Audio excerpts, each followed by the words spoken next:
I have great pleasure in welcoming His Excellency Ariel Henry, President, Prime Minister and Minister of Culture and Communication of the Republic of Haiti. I invite him to address the Assembly.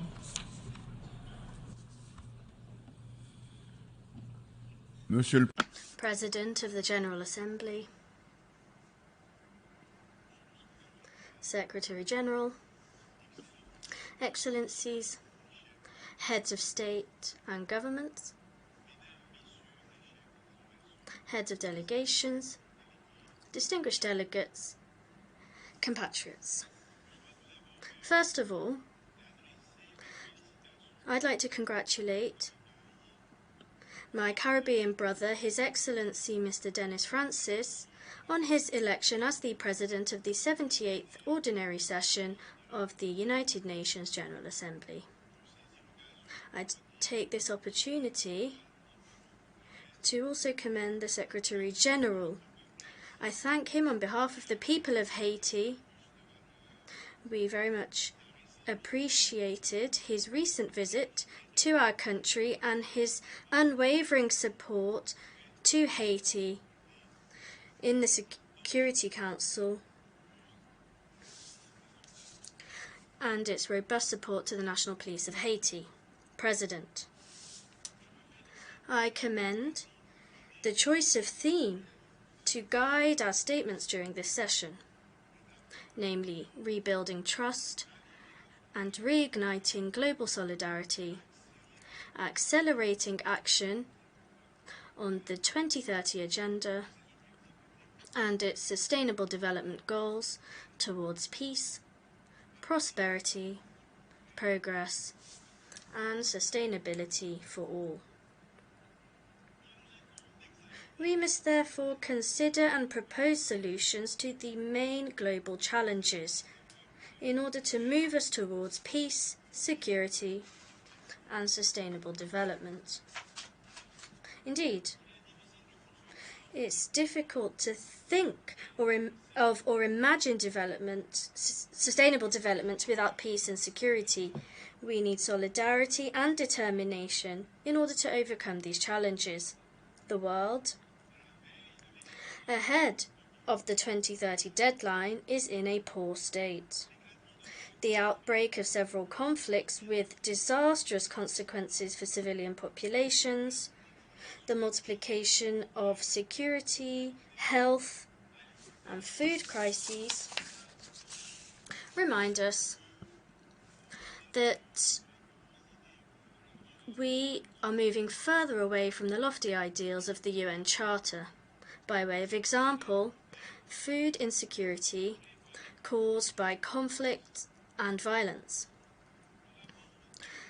The Global Report 2023 on food crises states that 258 million people were in a situation of acute food insecurity and needed emergency food assistance in 2022.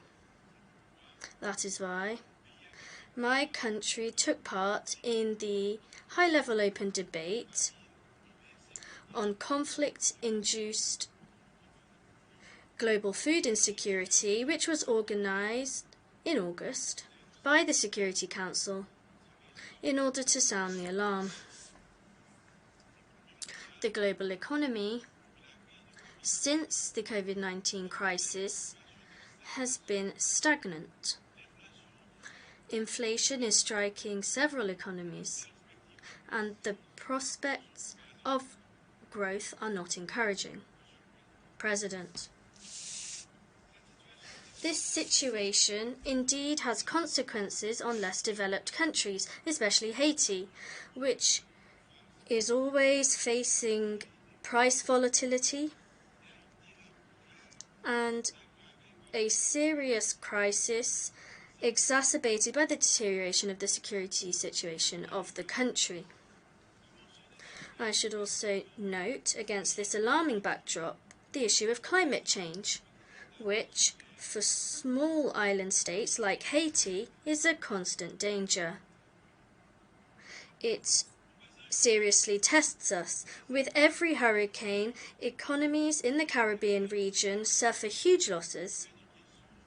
And this challenges the significant progress that has been made in socio-economic and political terms due to the destruction of economic, educational, health, and energy infrastructure.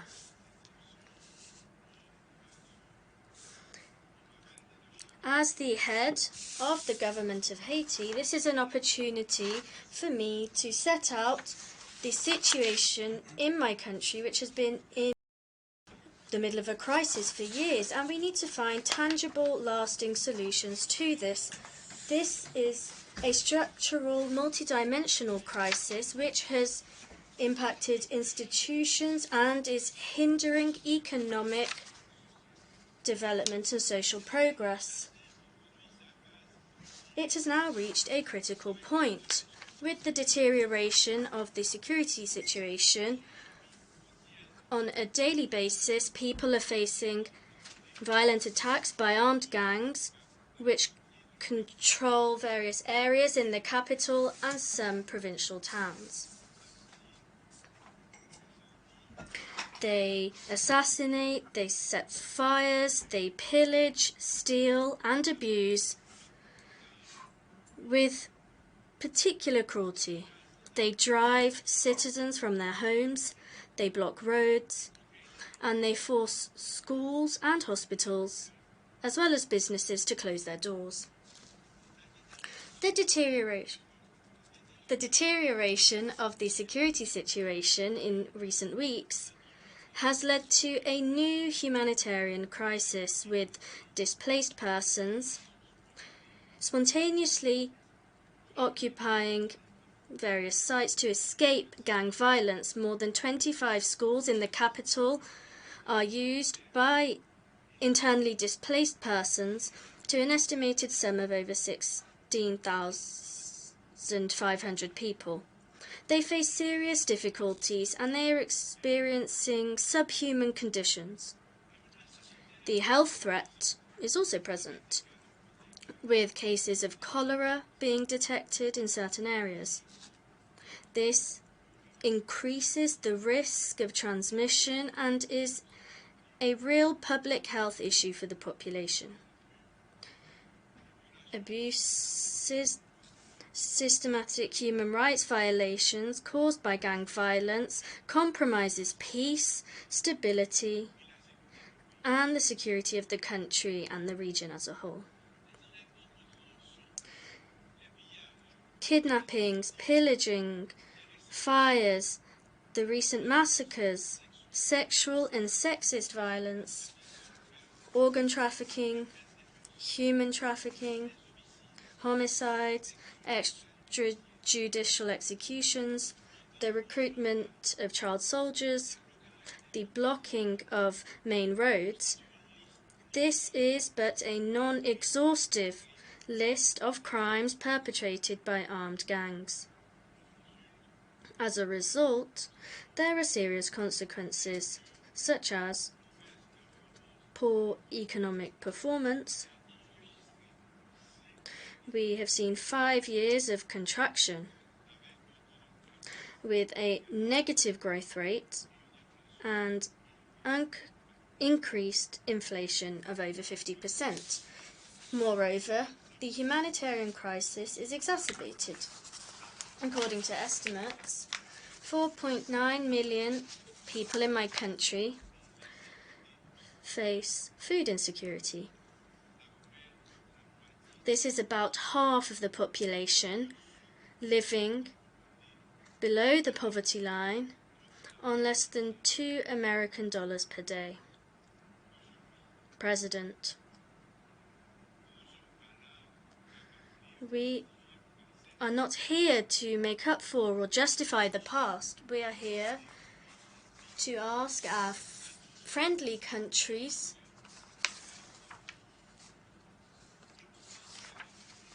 to understand that there is something urgent to be done to benefit the people of Haiti and to help us to create a better future for the children of Haiti by re-establishing security and stability. The Republic of Haiti has seen many successive shocks over the last 15 years. 3 major earthquakes, several cyclones, and the awful assassination of President Jovenel Moïse in 2021. It's impossible today to invent a peaceful story about Haiti. The reality is there, and it calls on us all.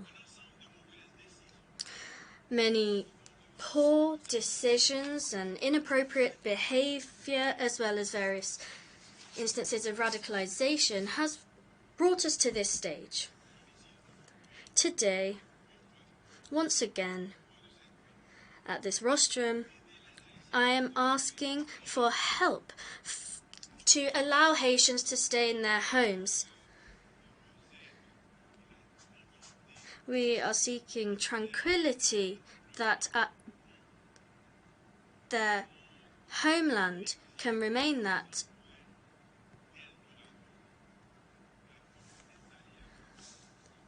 In particular, given economic crises and the climate crisis. I reiterate, on behalf of the people of Haiti and the government,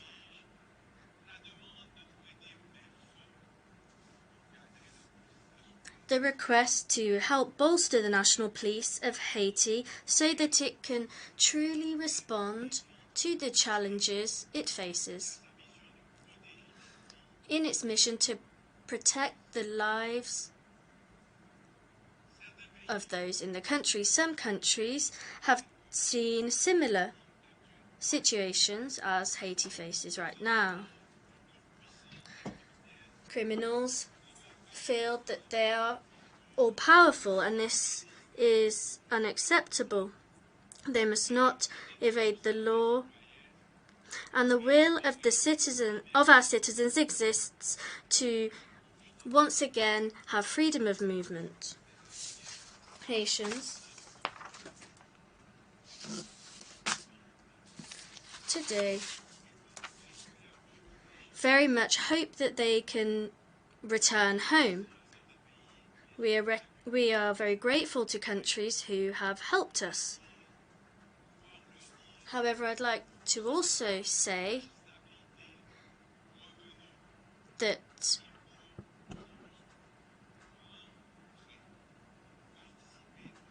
it's also very important to engage in reconstruction. No.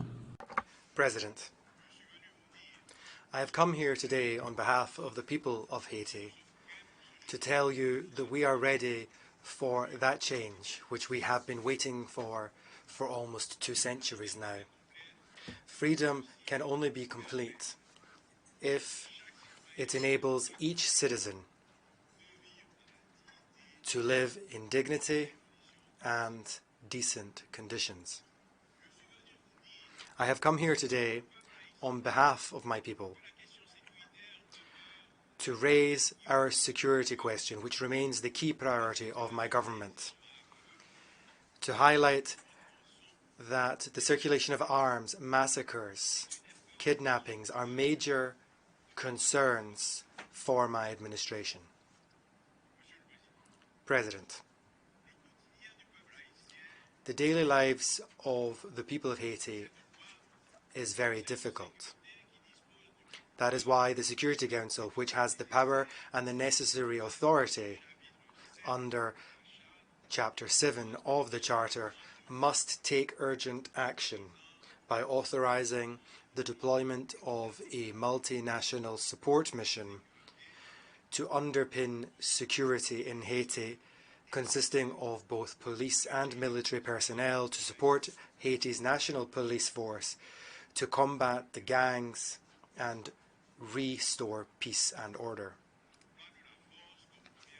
The use of force as an initial step remains essential to create an environment in which the state can function properly again.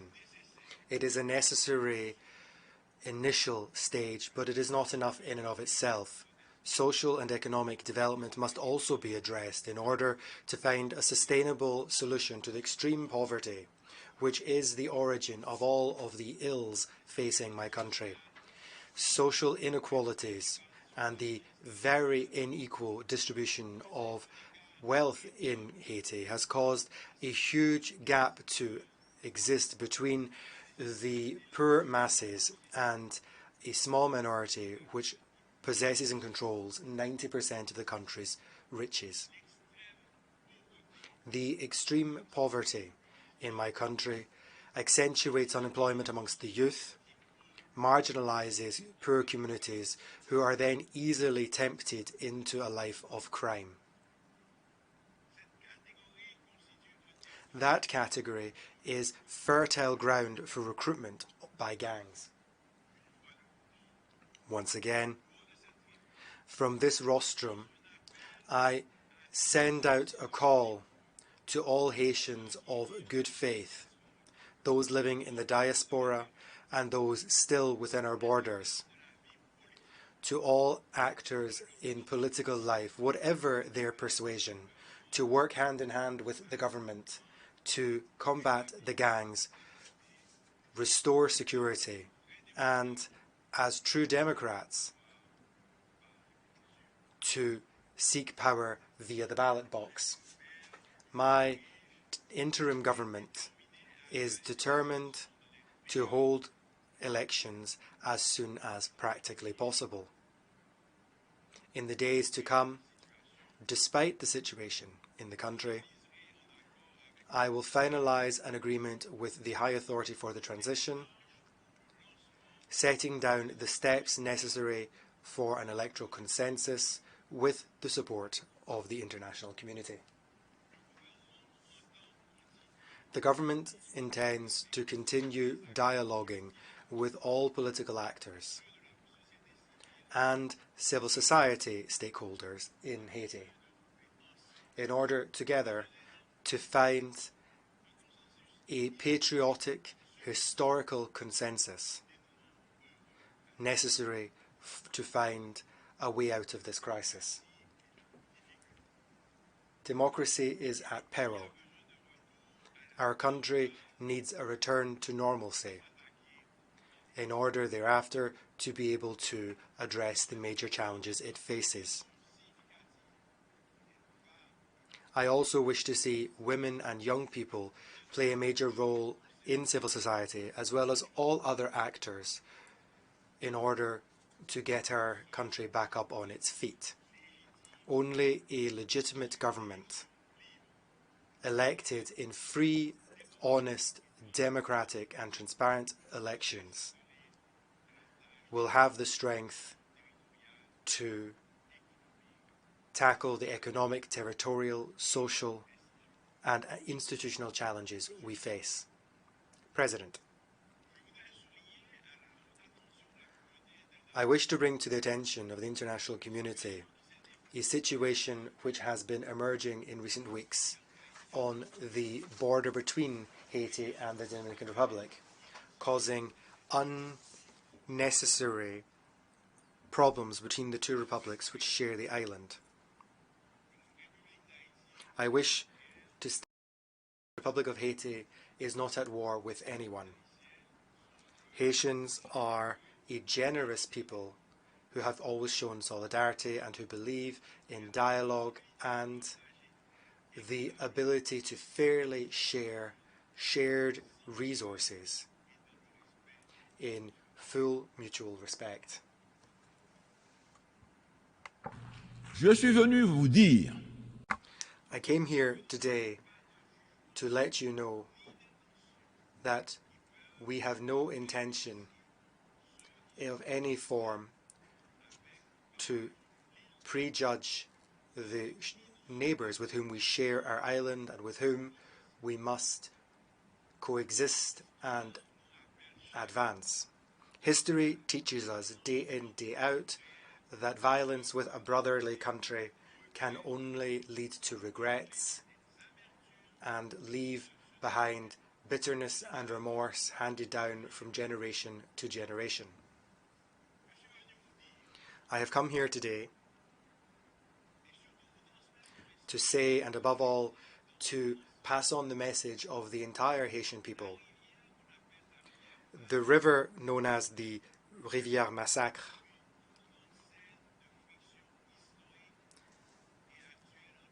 a background of friction between Haiti and the Dominican Republic means that we must do our very best to ensure that old demons do not break free again, that we do not open old wounds or cause new ones.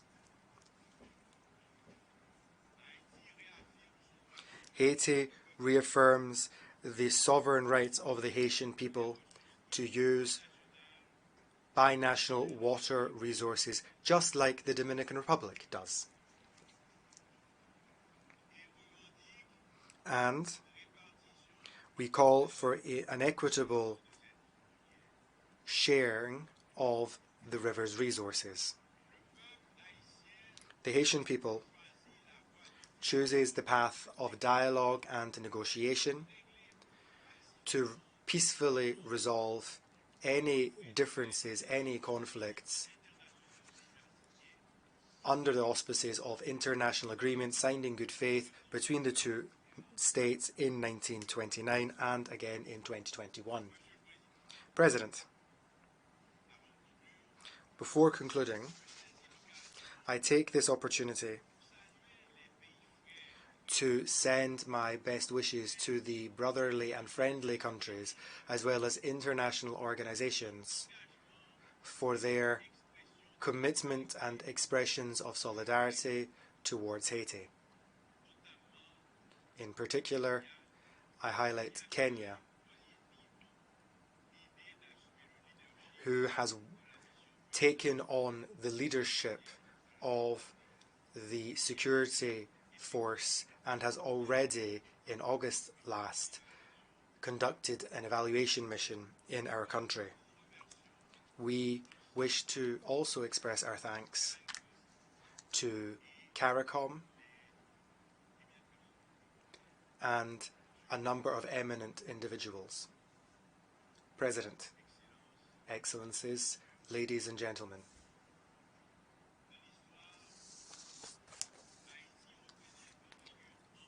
over the course of history, Haiti has been an emblematic example of freedom and solidarity. We have always been there to help brotherly countries in their legitimate struggle for freedom and self-determination, including here within the United Nations. The Republic of Haiti identifies with the universal principles for which it fought in the 18th and 19th centuries. Despite the many sufferances and distress of my country, we remain hopeful. The Haitian people continues its quest for a better future of dignity. The people of Haiti,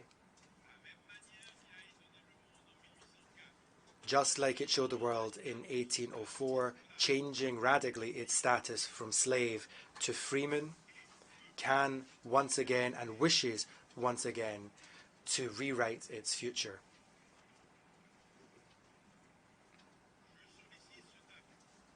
I call for support, fraternal solidarity, so that we may turn the page on this dark time in our history. I call on the international community to take action quickly.